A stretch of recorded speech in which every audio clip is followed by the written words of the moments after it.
So the PlayStation 5 Pro has been revealed. Now, this is a $700 console that is clearly too expensive, right? I mean, honestly, yes, but also no. For the performance and capabilities that it's going to give you, that $700 price tag is going to go a long, long way. Problem is, who is this really for? I mean, if you're going to spend $700 on your console, why don't you spend $700 on a personal computer that can do more? You can do internet, you can do video editing, you can do Word documents, you can access the internet in a much more manageable way and have proper mouse and keyboard control. If this was a PlayStation branded PC, I bet you everyone would be clamoring to buy it. But because it's a PlayStation 5 console, and the PlayStation 5 console doesn't really have an excessive amount of games, everyone's questioning the viability. And then people are also going to go in on, oh, you gotta buy a $30 fan to buy it vertical, and then you gotta buy a disk drive on top. I mean, does your PC have a disk drive right now?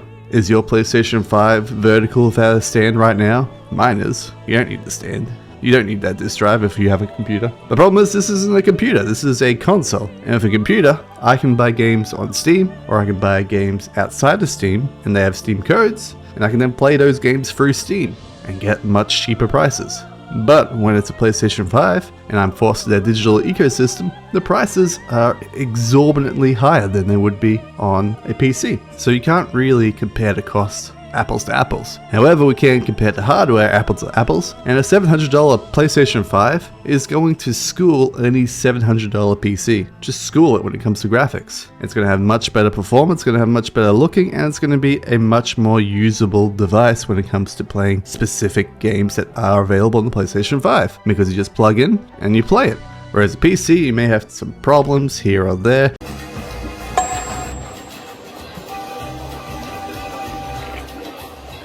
$160 early gameplay. Maybe this texture isn't loading, it hasn't been optimized correctly on the PC. All these random issues that you have to deal with by just being a PC gamer. And for the $700 in the PlayStation 5, you get rid of them, plus the better performance. But would you ever choose this over the base PlayStation 5? I mean, clearly it's going to look better, it's going to have much crispier up-res resolution, and it's not going to have a lot of the problems that the PlayStation 5 has. Such as in Final Fantasy VII Remastered, Remake, Redo, whatever the second one's called, I don't remember. It has massive issues with the FSR2 quality issues, where you see when you're driving on this little, I don't know, what you call those tram things, segways, it has massive visual issues fading behind it. And you notice this throughout gameplay and every single other option, and it starts looking really terrible. This PlayStation 5 Pro can alleviate these issues, but are these issues worth being alleviated for the enormous price tag that is the PlayStation 5 for $700? If I was spending $700 on a PC to fix these issues, yeah, I can see that happening. But these issues wouldn't actually happen on the PC because I'd have more control over the graphic options, and I could probably sacrifice graphics somewhere else in order to prevent this weird FSR2 interaction. I'd probably just not use FSR2 at all. Use some sort of TAA or use DLSS. So where do we end up drawing our line here? Is this good value? Is this bad value? Well, honestly, like all things, ends up in the eye of the beholder. If you have $700 to spend and you really want a better PlayStation 5, get the PlayStation 5 Pro. It's simple. It's simple. Just like if you're buying a new computer and you want slightly more graphics, you don't buy the 4060, you buy the 4070. And that's $150 more right there. And guess what? The PlayStation 5 Pro is about $150 more. So you're basically just buying that one stage graphics upgrade. You can't think of it in any other direction. Do I think the PlayStation 5 Pro has issues? Yes. The lack of disk drive enforcing their exclusive storefront, which has exorbitantly more expensive games compared to pre-owned discs, is terrible. I mean, we can look at the Concord situation. Even though you bought a physical Concord disc, you still can't play Concord now that the servers are done. And that's a whole other issue with stop killing games, where people are destroying their servers because their service isn't profitable anymore, and then that leaves all the player base in the lurch where they can't play the game anymore. Now, I personally don't want to play Concord, but if I had owned Concord and I was enjoying my experience of Concord, their destruction of the servers is abhorrent. I spent money for this game. I want to play this game. I don't care you're giving me a refund. I want to keep enjoying this game. And back in the past, everything was community hosted. So if I wanted to keep playing my Concord game with my very select few Concord players, I would just personally host my own Concord server or get a community server generated to be hosted for me, and then we could all play on that server together. But stop killing games, that's what they want to do. So this is the major problem. Next we have like digital exclusionary stuff because it's locked to digital. What if they decide, hey, I'm no good, I'm a toxic person, and they completely axe my account. I'm no longer able to play digital games that I purchased on their account. However, if I had physical media of those games, I could just take those physical media and play them on a different account. No worries.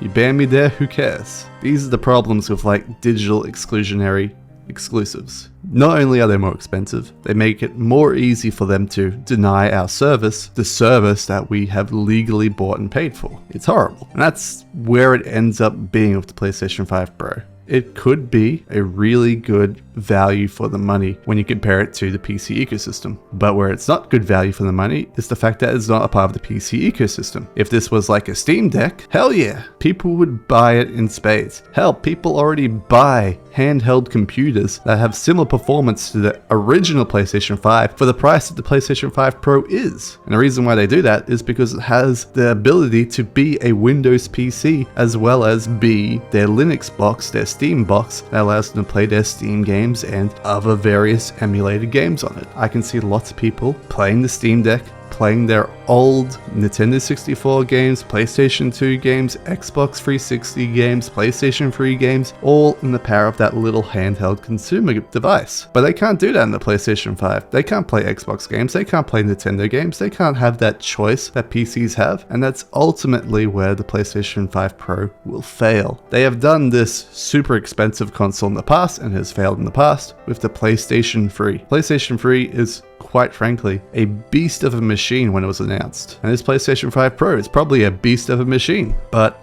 it doesn't matter if people aren't willing to pay that price to play it, especially if they don't see value in that price to play it. The reason why PlayStation 3 managed to hold some amount of retention in sales is because of that Blu-ray drive. That was a cheap way to get a Blu-ray drive to play Blu-ray disc, Blu-ray movies. It was great, but this PlayStation 5 Pro, what does it serve outside of the PlayStation 5 Pro ecosystem? It serves nothing. And if I want to play higher fidelity versions of the PlayStation 5 games, all I simply have to do is wait a year, wait 2 years, and hopefully it gets ported to the PC. Now there are games that haven't been ported to the PC at all, such as Demon's Souls and Bloodborne, but hey, I can wait 8 years and maybe that Bloodborne emulation will be on the PC and I can play that instead. Or maybe that'll be PlayStation 5 emulation for Demon's Souls and I can play that.